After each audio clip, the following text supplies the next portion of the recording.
You unlock this door with the key of imagination. I gave the beaver a hot bath.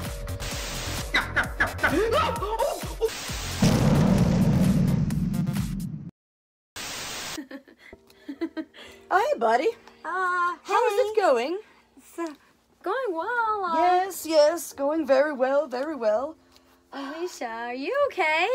Oh, yes, darling, I'm fine. Why do you ask? I think you forgot who you were for a moment. You must still be in Freddy mode. Oh, darling, I'll never forget who I am. Oh, oops, sorry there. I'm Elisha. And I'm Allison. And you're watching Elisha Elisha TV. TV. What is going on, everyone? I am going to apparently almost spill a full glass of water on the floor. That would be the second time I've had a water incident this week. Lorelai. Hi, Well, kitty. if I'm in Freddy mode, Freddy had lots of cats, and currently, Lorelai, you were not good for making the color in this very... Move it along, Lore, move it along. Well, tonight, as you all know... And it's a little sweaty. I was going to stick it on your face, and I was like, no, that's gross. Thanks. Tonight, we went to go see Bohemian Rhapsody. The movie made about the history of Queen, primarily focusing on Freddie, because, let's be honest, Queen would have never been Queen without Freddie. Because before, the band was Smile. Which they showed. Spoiler alert, I'm sorry, I should have said this in the beginning. If you haven't seen this yet, and you don't want spoilers, you should probably click away. We've been Queen fans for a long time, ever. Yeah. About how old would you say we were when we both kind of at the same time mutually fell in love with Queen? You were probably, what, 15 and I was 16, something like that? Yeah, I think so. So it's been a very, very, very long time. And before we get into this, to prove our loyalty to the most wonderful band in the world, you were Brian May one year for Halloween, and I was Freddie for Halloween. And we took this lovely picture.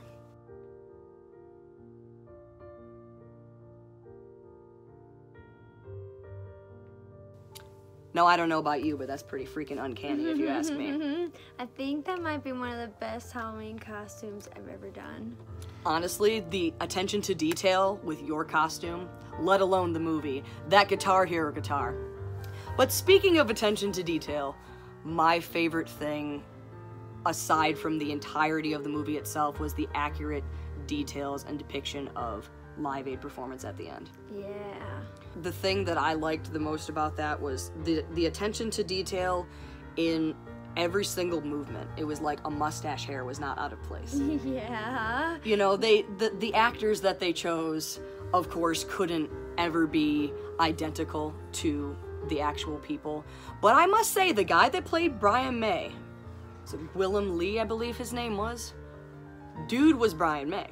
Like, there were times where I'm watching and I'm like squinting, like, the eyes are slightly different. Especially the close-up. I'm like, oh my gosh, he does look so much like him. And even the guy who played John, throughout the movie, I did appreciate the John Deacon is the butt of all jokes type of thing that went on. He was the last to join, he was the youngest. He ended up leaving, you know. The outcast. He was the outcast, you know, but we respect him for leaving. It was definitely a thing, but the guy who played Roger Taylor, like, I'm sorry, it was like, he was a fantastic actor. Great value Walmart brand Roger Taylor. You think so? I think that he looked the least like who he was supposed to be. Like, yeah, I knew it was Roger. What about his acting? His acting was fantastic. I thought so. But the looks, I just spit a little bit. But the looks were just not, I don't know, but the focus wasn't on him. The focus was on Freddie. Yeah, Rami Malek, who played Freddie, who, oh my God. Blew it out of the water. How many times did you hear me crying throughout this? At least 7. Yeah, at least 7. That was actually my estimate earlier.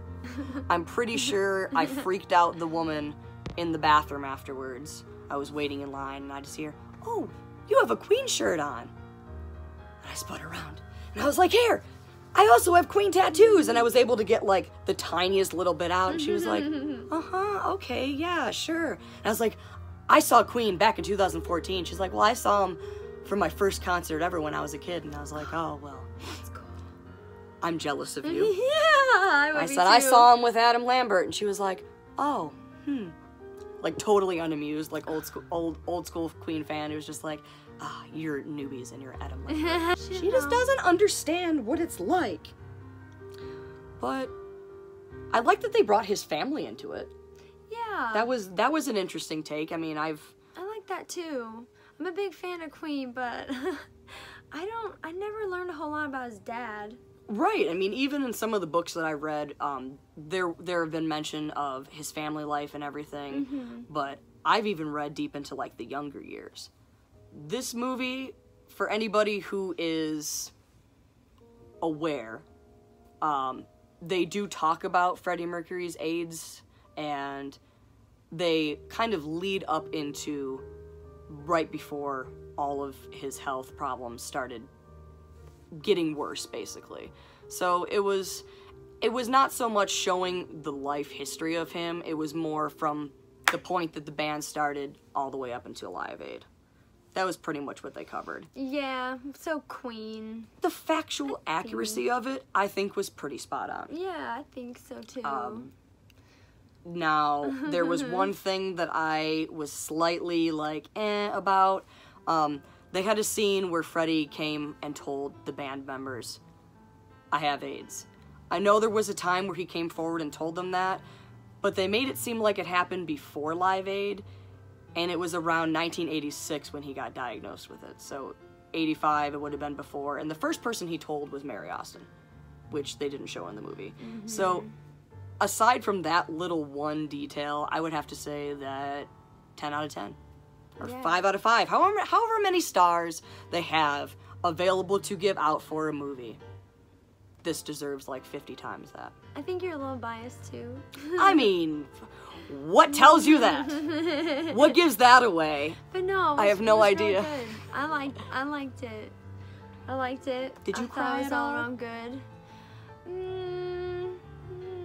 Not really. I was a little sad. You have no soul. No, I don't. I'll have enough souls for the two of us.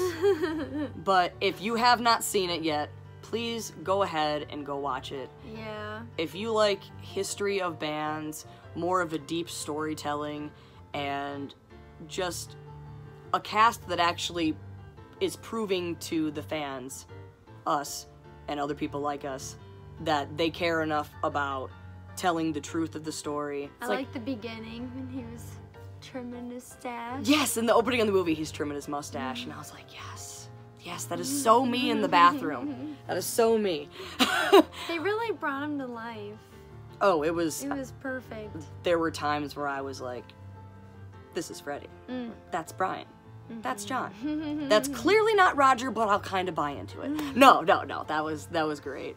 I mean, even the jokes about I'm in love with my car, that was factually accurate. Was it really? They had those jokes that they made. Nobody liked that song. Like, that was like my jam back in the day. And I didn't like it. Which is funny, Elisha and Queen fact. When I got my car, my Ford Taurus that I drive, that was the first song I played in that was I'm in love with my car. And then I ended up naming my car after Roger Taylor's sons, Rufus and Felix. My car, oh yeah, that's right. My car is Prince Felix Rufus the Taurus. If you think I'm weird, well, you're right. I was so happy. I was like air punching towards the beginning there. I was definitely singing along. I felt like at moments it was just me and you just like singing along in our seat. Well, it's pretty late. I just wanted to get some sort of a movie review out for you guys. I'm still beside myself with happiness and joy and love in my heart and tears in my eyes. So if my makeup's kind of messed up, most of it went away. Anyway, thank you for being here. You're welcome. Thank you. And letting me intimidate you on camera. If you guys like this video and want me to get more into any other kind of movie reviews, it's been over a year since I've done a movie review. The last one was for Wonder Woman. So it's been a minute. I would like to do more, so leave me your suggestions below. And any of those Queen fans out there, you better hit her up. Yes. My cat is named Bijou. You haven't seen her yet because she's tormenting my sister's cats. But she's named after a Queen song, for crying out loud. If you didn't know that, another fun fact. And your cat, tell them your cat's name. Mercury. So if that goes to show you that Freddie Mercury would be proud of us, please subscribe. I love you guys. Peace out, homie G's.